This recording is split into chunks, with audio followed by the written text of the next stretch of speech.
This week on Mustang Monday, tackle a good chunk of the layout for the wiring, and I have a ton of parts on order. Hopefully they'll get here really soon. Everything from wiring and relays to gas tanks and gauges. 10 more weeks to go.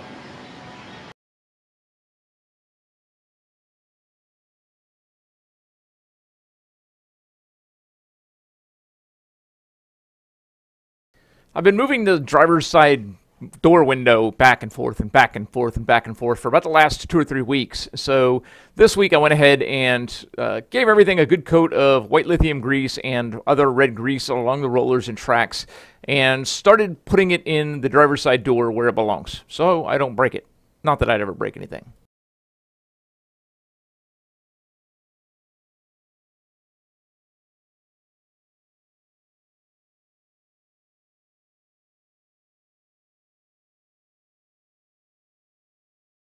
Once I have everything greased up and the basics in place, I dropped the window in place and hooked up the regulator, got everything tightened down, and once I had it tightened down, I was like, hey, this is a good time to check the window and make sure that the fitment works. So I did. I rolled the window up. Window rolls up pretty well, and then I closed the door. And I haven't even officially driven this car, and I've locked myself out of it. Fortunately enough, there's no windshield. While I was inside the car, gave the dash a real good dusting with some rubbing alcohol and cleaned it off. The car's been sitting for a while, and the dash is filthy. Plus, it's all scratched up. So I wiped it down with some rubbing alcohol, get it cleaned up, get some dust off, and then I gave it a couple of good coats with satin black enamel. No, this isn't how it's going to be in the end, but this is how it's going to be for the tour. So one of the problems that I've run into, and I knew I was going to run into this problem, but I expected to be able to solve it in a different manner. The headlight circuit switch for the wiring harness uses a GM style headlight switch, which means it uses a different connector than the Mustang.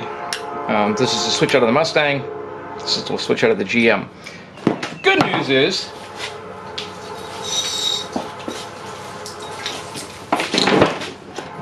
I still have the factory Ford harness. So what I am going to do, since I want to be able to replace these parts with factory Mustang parts if that is my desire, and that's my desire, I am going to cut this out and redo this harness using the wiring from the new wiring harness. And that way, if something happens to the switch, I can just order another Mustang switch and plop it in there. So anyways, yeah, time to start deconstructing the wiring harness. I've got a wire-bound notebook that I've been using to make notes in. I started out by labeling one of the pages for the Ford harness, tracing out what the actual plug connector looked like, and then just slowly diagramming the wires. I'd draw one, label the wire, what color it was, and then pull it out.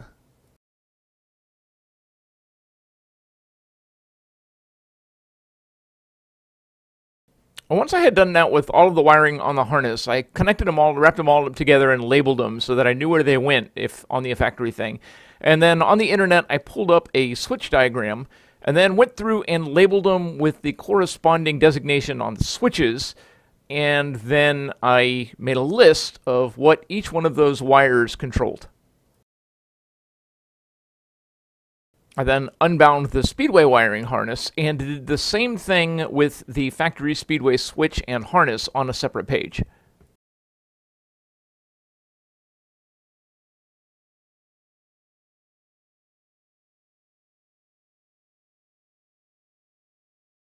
Then, using a combination of the switch and the instructions that came in the wiring harness, I deconstructed that harness, doing the same thing again, labeling all of the wires as I went along, so I knew exactly which wire in the Speedway wiring harness went to what section of the switch. Once I had that complete, I started transferring those wires one at a time. I actually only did 2 of them to start off with, to the factory Ford harness. And I now have a Mustang wiring plug on a Speedway harness.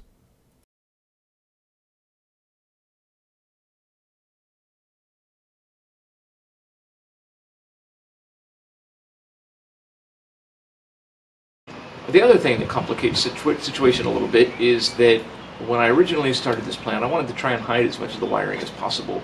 I don't want a lot of exposed wire that includes the headlight wires, the horn wires, and stuff like that. There's going to be some, I can't do anything about all of it, but my original plan was to run the wiring inside the fenders, but I still need to be able to take the fenders off and put them on, so I can't attach them to the fenders.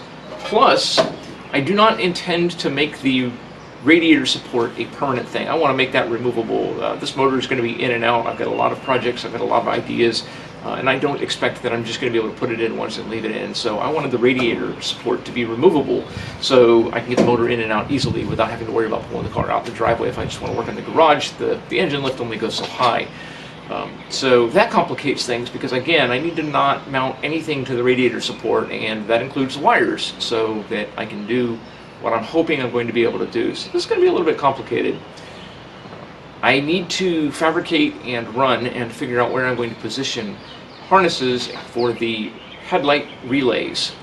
I am not wiring directly to the headlights. Each headlight is going to have a relay for the high beam and the low beam. That'll complicate the install a little bit, but in the end it'll make things a lot safer and a lot more electrically sound. The first thing I needed to do is figure out how many relays I even needed. So I erased everything on my whiteboard and made a list of the relays that I knew I was going to need. And this was one of those with 100% certainty type things, except for the horn. I'm not sure if I'm going to need that one or not. Turns out that the harness came with one, but I don't know if I'm going to leave it where it's at. Did some cross-referencing with a few different websites and guesstimated the average amperage that I was drawing so that I would be using large enough relays and fuses. And now that I have an idea on how many I need and how big they need to be, I have a plan on where I'm going to put them. I've got a general idea on where I want to set the fuse panel. One of the problems that I've got with a lot of the other cars is if you ever blow a fuse, usually the panels are almost impossible to get to, particularly since it always seems to happen when it's raining or nasty or you're wearing nice clothes. And the fuse panels are located in such a manner that you've got to kneel down on the ground or turn your head upside down underneath the dash to get to.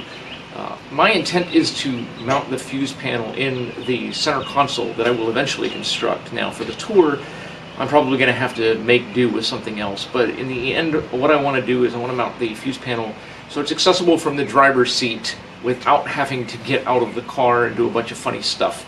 That way I can reach into the glove box or center console, open up, grab the fuses, and swap them out if I need to. I'd like to say that I'm never going to blow a fuse, but the reality of that situation is it's not good. I probably will, multiple times, I'm guessing. For the next couple weeks while I'm doing the wiring, fenders are just going to be in the way, so I went ahead and took them off and moved into the back porch.